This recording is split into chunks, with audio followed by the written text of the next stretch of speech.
Hello once again, it's Mr. Pete, your YouTube shop teacher, and this is a two-part archaeological adventure, a field trip to Chicago to the Beverly neighborhood on the south side. And I'm going with my friend Matt Krug, co-owner of Lost Creek Machinery. You've met him before. We're going in his heavy truck. He is possibly going to buy some things. And we are visiting the Beverly Shear Company, or what is left of it. It closed 2 or 3 years ago. Every school shop in the United States, if it had a metal shop or welding shop, had a Beverly Shear. Every sheet metal shop in the United States had one. They made tens of thousands of them. So this is extremely interesting. The plant has been dismantled, and I'm going to show patent drawings and a lot of other still pictures at the end, because this will be very poorly narrated once I get into the decrepit factory. So I will probably have short blurbs like what I'm doing now to introduce various parts of the video, or it may not make sense to you, but we found some amazing new or amazing old patterns, drawings, and other things in here that I just found absolutely fascinating. Well, this Beverly building, which is it's 120 years old, pretty rough shape. It would not have been a nice place to work, relatively small, and it was purchased by Miles O'Malley, a young man who makes French horns and other brass instruments, and he's been operating out of a small garage, so he's going to move everything into the Beverly building. And the Beverly building has been partially cleaned out already, and much of the heavier machinery is already gone, but there's still some things left. It has a basement, but there isn't too much to see down there. There were many shapers down there. A lot of these parts were made by shaping machines years ago. And like I said, all of the original patterns and drawings are there. So I won't show much of the trip itself. We were in a heavy truck with dual wheels, and we did have a blowout on the way home, even without much of a load on it. Also, you will notice that we are delivering to Miles the big wooden cabinets with the drawers that I showed in a recent video with various self-bend lathe items that came from a school. But Miles bought these from Matt. All right, let's begin. We'll be in Chicago in 2 seconds. I'm in Chicago, Illinois with my friend Matt Krug, co-owner of Lost Creek Machinery. I know we're bouncing around here because we're in a heavy truck, but we are going to visit the Beverly Shear Company, or what is left of it, and hope to get in there and see some interesting things. So this is a field trip, and here's Matt driving the truck. We got some shadows there. I know it's not real good. And we're in or near what they call the Beverly neighborhood. I'm not even sure which side of Chicago we're on here. South. We're on the south side of Chicago, about 90 miles from home. Hoping we don't get shot at. Well, there's the police department. One of them. There's probably 100 of them. Okay, we're approaching it here, and the building on the corner, you'll see the name on it, Beverly Shear.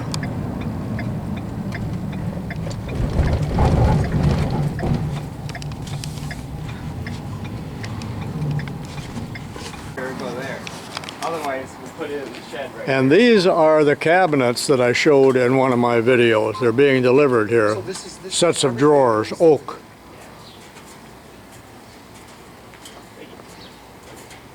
That's pretty good.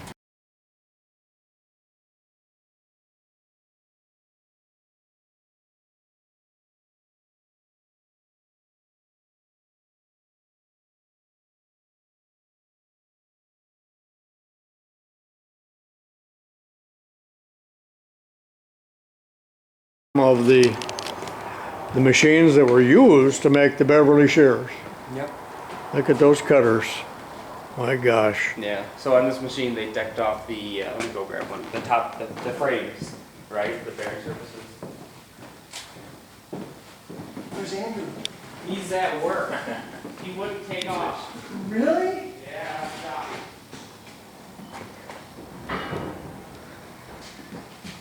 Still got the flat belt drive. So they would. Oh, I love it. I got tons of these. On the big Milwaukee, they would deck off this surface. I think they did the base too. This is aluminum.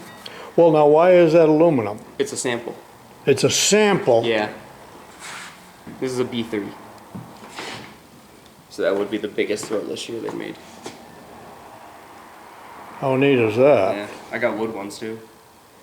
That's probably the B3. Yeah. Well, is the wooden one a foundry pattern? I have both.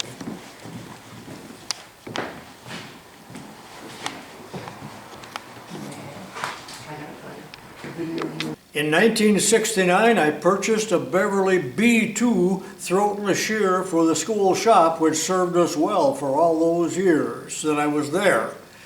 I owned several B1 Beverly shears that I had in my home shop here. I do not know why I sold them. One I bought from a high school way out in western Illinois. Well, now we're entering the area in the office where they have the archives. So there are hundreds and hundreds of blueprints and drawings, not just of these machines that I've just shown you, but they did a lot of work for other people under contract, as you can imagine. And then take a look at the table, and there are a bunch of wooden models that they made, working models that actually sheared. I'm not the only one that makes wooden prototypes. Apparently that goes way, way back. And they're just proving whether or not something would work. George Nabel was the inventor and the patent holder of most all of these shears, although he did appear to have a partner in one of the early ones. Here's the actual shear. The wooden one for the B3. So that's an original from 1931. 1939? 1931. Yep. There's a B1 somewhere. So is that when they started making them, was 1931? So 1931, he was working for a company that, this is gonna be B1. B1. Yeah. Just the old kind of square one, you know. One of the keys digging. I'll be darned. And what's this one made of? This is wood and plastic. This is wood. Yeah. Awesome, man.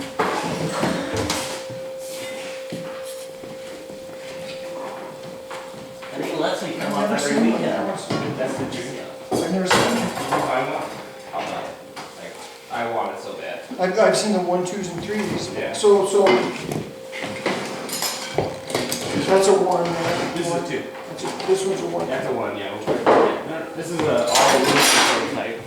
This is not that old, but just a sample they were working on. This is aluminum Yeah, it's with steel blades. with steel blades. Once we're finished.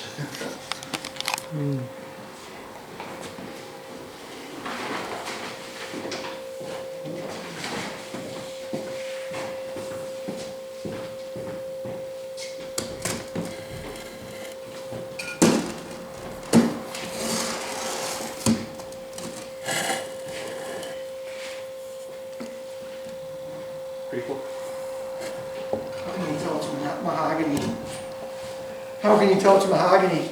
Oh, just by the grain and the color. Yeah, so we got boxes of all of them for the different. All right. Now lift it off slowly. There we go, just so they can see how that's made. Now take a look at the many, many wooden and metal patterns that they had that were sent out to the foundry. They did not make their own castings, and that was typical of most factories. There's an entire bin of them, beautiful match plates, precision made. Most of them hold multiple parts, so I have a lot of pictures and I have a lot of footage of that because I was so fascinated by it. Some of the parts I recognized, some I did not. And here's a whole tote of match plates. These are the really old ones. These wooden ones. There you go. No date on it, but it's a B3. That's a B3? Yeah, That's that part, yeah. oversized a little bit, and then that's the lever that holds the rack, and don't actually know what that is. And you know, considering these would have been sent to a foundry someplace and led a very rough life. Oh yeah, yeah. Banged around and, They're in pretty good shape considering. Yeah. Yeah. that's what I'm saying, yeah. These are the later ones. They have made of aluminum, so they probably lasted a bit longer. These are Yeah, all they would be, racks. I don't mess them up. Yeah, that's the racks. This is the inside slaughter, which is this guy.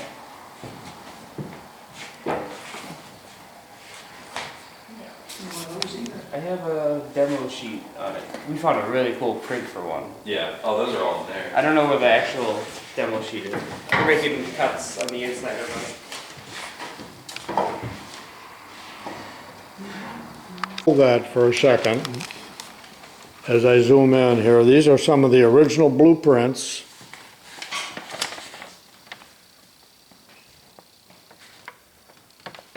Dimension drawings.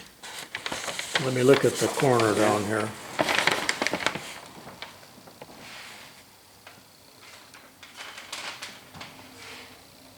Base for the junior shear.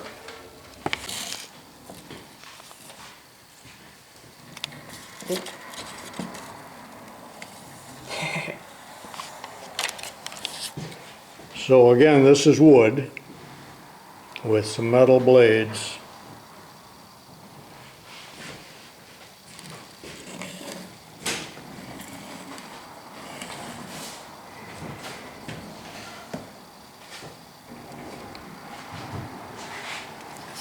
That they worked out. Because this one actually has the gears. Mm-hmm. And the top plate holders, a little better design, gives you different rigidity on it. The frame, they were messing. I was noticing, like, on the original, it's the original B3 mold. The frame's much more square, and on the newer ones, it's much more round, like the B1. You just got fancier as they. Yeah.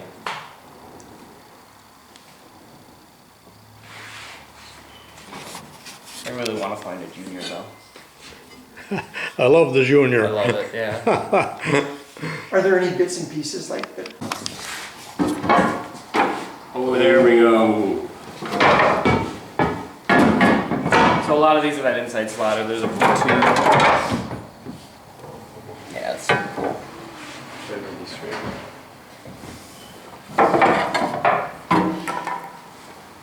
B2 blade holders.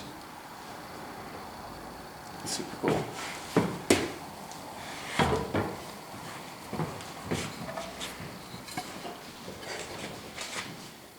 That again that's not a foundry pattern, or is it? That's like a model, I think. Yeah, Part also mahogany.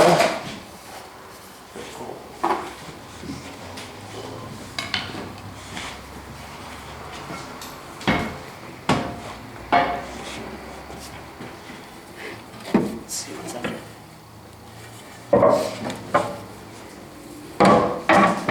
More blade holders. That's the handle. Can we see? Mechanism? Yeah. Can we see the back side of this geared one? Okay.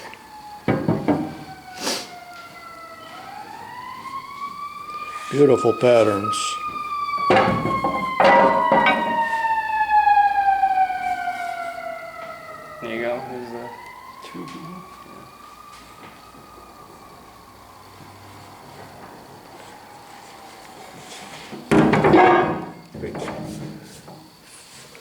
Let's see that one again. This is off an inside slider. There's a lot to dig in this thing. I'm still finding stuff. I've been here for like over a week.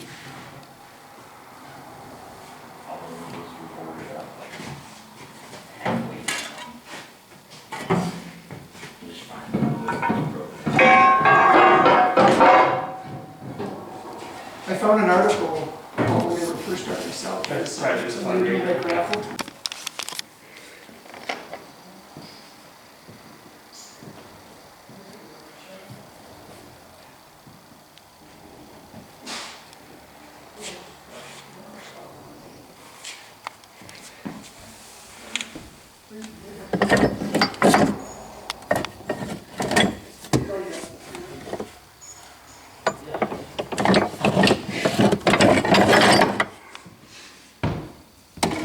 Oh, that's cool.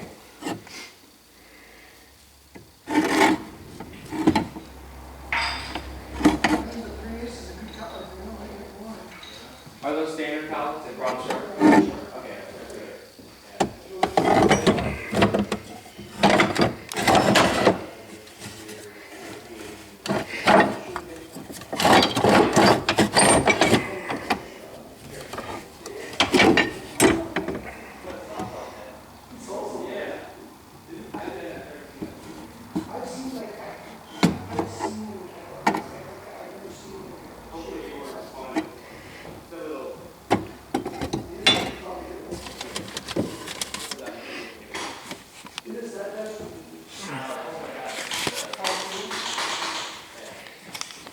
And the gear shift motors. Well, that concludes part one of the Beverly Shear factory tour. Hope you enjoyed it up to this point. Now, there'll be many, many still pictures at the end of this part, so stay tuned for those. If you like that type of thing, there'll be a lot of stills at the end of part two as well. So be sure and watch part two. See you then. This is Mr. Pete saying so long for now. Henry just came in to join me for a little bit of footage here. If I promised to go to the dollar store and get him some balloons, didn't I? And what are we going to do with those balloons? Pop them or fill them with water? Fill them with water. All right. So long for now. Say so long for now. No. Come on. No.